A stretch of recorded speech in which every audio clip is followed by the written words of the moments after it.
بسم اللہ الرحمن الرحیم۔ الکافرون نام،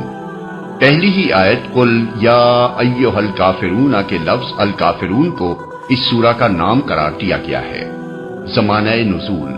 حضرت عبداللہ بن مسعود، حضرت حسن بصری اور اکرمہ کہتے ہیں کہ یہ سورہ مکی ہے۔ حضرت عبداللہ بن زبیر کہتے ہیں مدنی ہے، اور حضرت عبداللہ بن عباس اور قتادہ سے دو قول منقول ہوئے ہیں، ایک یہ کہ یہ مکی ہے اور دوسرا یہ کہ مدنی ہے، لیکن جمہور مفسرین کے نزدیک یہ مکی سورت ہے اور اس کا مضمون خود اس کے مکی ہونے پر دلالت کر رہا ہے۔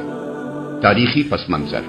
مکہ معظمہ میں ایک دور ایسا گزرا ہے جب نبی صلی اللہ علیہ وسلم کی دعوت اسلام کے خلاف قریش کے مشرک معاشرے میں مخالفت کا طوفان تو برپا ہو چکا تھا، لیکن ابھی قریش کے سردار اس بات سے بالکل مایوس نہیں ہوئے تھے کہ حضور صلی اللہ علیہ وسلم کو کسی نہ کسی طرح مصالحت پر آمادہ کیا جا سکے گا۔ اس لیے وقتاً فوقتاً وہ آپ کے پاس مصالحت کی مختلف تجویزیں لے کر آتے رہتے تھے تاکہ آپ ان میں سے کسی کو مان لیں اور وہ نزاع ختم ہو جائے جو آپ کے اور ان کے درمیان رونما ہو چکی تھی۔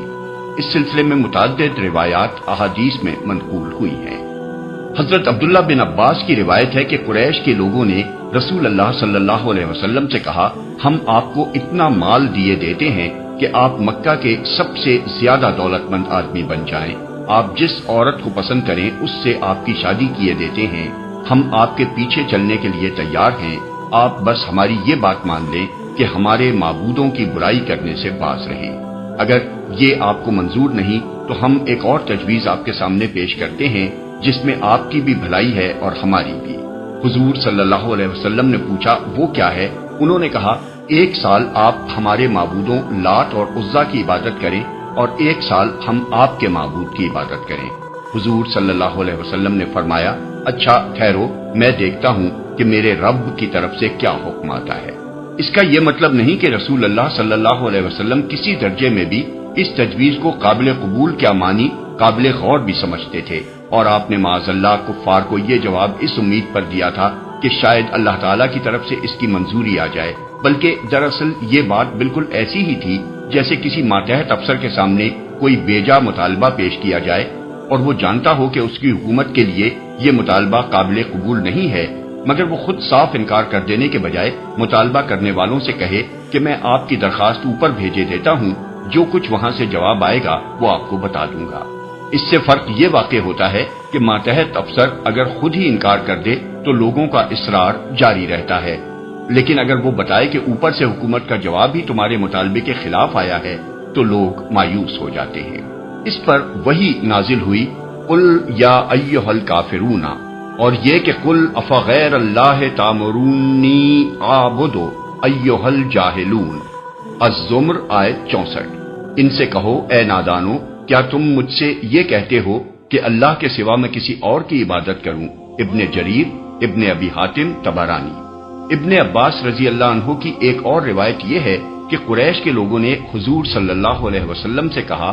اے محمد، اگر تم ہمارے معبود بتوں کو چوم لو تو ہم تمہارے معبود کی عبادت کریں گے۔ اس پر یہ سورت نازل ہوئی۔ عبد بن حمید۔ سعید بن مینا یعنی ابو بختری کے آزاد کردہ غلام کی روایت ہے کہ ولید بن مغیرہ، عاص بن وائل، اسود بن مطلب اور امیہ بن خلف رسول اللہ صلی اللہ علیہ وسلم سے ملے اور آپ سے کہا، اے محمد، آؤ ہم تمہارے معبود کی عبادت کرتے ہیں اور تم ہمارے معبودوں کی عبادت کرو، اور ہم اپنے سارے کاموں میں تمہیں شریک کیے لیتے ہیں۔ اگر وہ چیز جو تم لے کر آئے ہو اس سے بہتر ہوئی جو ہمارے پاس ہے تو ہم تمہارے ساتھ اس میں شریک ہوں گے اور اپنا حصہ اس سے پا لیں گے، اور اگر وہ چیز جو ہمارے پاس ہے اس سے بہتر ہوئی جو تم لائے ہو تو تم ہمارے ساتھ اس میں شریک ہوگے اور اس سے اپنا حصہ پا لو گے۔ اس پر اللہ تعالیٰ نے یہ وحی نازل فرمائی کہ قل یا ایھا الکافرون۔ ابن جریر، ابن ابی حاتم، ابن ہشام نے بھی سیرت میں اس واقعے کو نقل کیا ہے۔ وہب بن منبہ کی روایت ہے کہ قریش کے لوگوں نے رسول اللہ صلی اللہ علیہ وسلم سے کہا، اگر آپ پسند کریں تو 1 سال ہم آپ کے دین میں داخل ہو جائیں اور 1 سال آپ ہمارے دین میں داخل ہو جایا کریں۔ عبد بن حمید، ابن ابی حاتم۔ ان روایات سے معلوم ہوتا ہے کہ ایک مرتبہ ایک ہی مجلس میں نہیں بلکہ مختلف اوقات میں مختلف مواقع پر کفار قریش نے حضور صلی اللہ علیہ وسلم کے سامنے اس قسم کی تجویزیں پیش کی تھیں، اور اس بات کی ضرورت تھی کہ ایک دفعہ دو ٹوک جواب دے کر ان کی اس امید کو ہمیشہ کے لیے ختم کر دیا جائے کہ رسول اللہ صلی اللہ علیہ وسلم دین کے معاملے میں کچھ دو اور کچھ لو کے طریقے پر ان سے کوئی مصالحت کریں گے۔ موضوع اور مضمون اس پس منظر کو نگاہ میں رکھ کر دیکھا جائے تو معلوم ہوتا ہے کہ یہ سورہ مذہبی رواداری کی تلقین کے لیے نازل نہیں ہوئی تھی جیسا کہ آج کل کے بعض لوگ خیال کرتے ہیں، بلکہ اس لیے نازل ہوئی تھی کہ کفار کے دین اور ان کی پوجا پاٹ اور ان کے معبودوں سے قطعی برات، بیزاری اور لا تعلقی کا اعلان کر دیا جائے اور انہیں بتا دیا جائے کہ دین کفر اور دین اسلام ایک دوسرے سے بالکل الگ ہیں، ان کے باہم مل جانے کا سرے سے کوئی سوال ہی پیدا نہیں ہوتا۔ یہ بات اگرچہ ابتداً قریش کے کفار کو مخاطب کر کے ان کی تجاویز مصالحت کے جواب میں کہی گئی تھی، لیکن یہ انہی تک محدود نہیں ہے بلکہ اسے قرآن میں درج کر کے تمام مسلمانوں کو قیامت تک کے لیے یہ تعلیم دے دی گئی ہے کہ دین کفر جہاں جس شکل میں بھی ہے ان کو اس سے قول اور عمل میں برات کا اظہار کرنا چاہیے اور بلا رو رعایت کہہ دینا چاہیے کہ دین کے معاملے میں وہ کافروں سے کسی قسم کی مداہنت یا مصالحت نہیں کر سکتے۔ اسی لیے یہ سورہ اس وقت بھی پڑھی جاتی رہی جب وہ لوگ مر کھپ گئے تھے جن کی باتوں کے جواب میں اسے نازل فرمایا گیا تھا، اور وہ لوگ بھی مسلمان ہونے کے بعد اسے پڑھتے رہے جو اس کے نزول کے زمانے میں کافر و مشرک تھے، اور ان کے گزر جانے کے صدیوں بعد آج بھی مسلمان اس کو پڑھتے ہیں، کیونکہ کفر اور کافری سے بیزاری اور لا تعلقی ایمان کا دائمی تقاضا ہے۔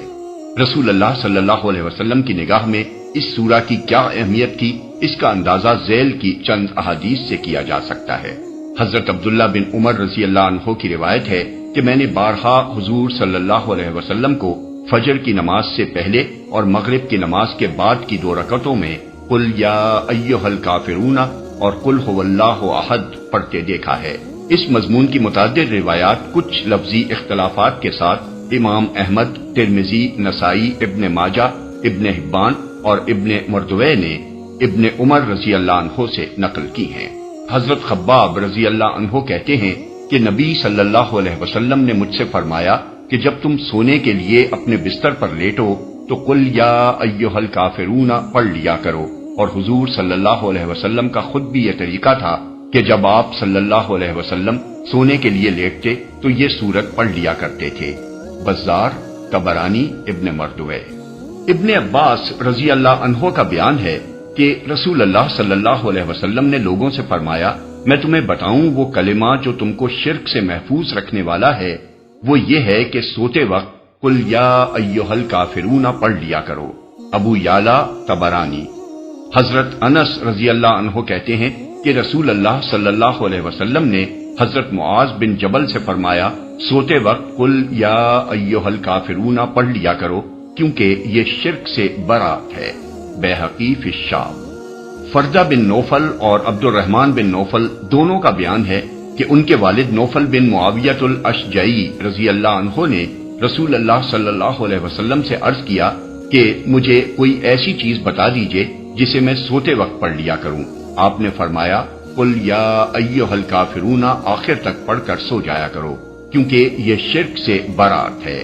مسند احمد، ابو داؤد، ترمذی، نسائی، ابن ابی شیبہ، حاکم، ابن مردوے،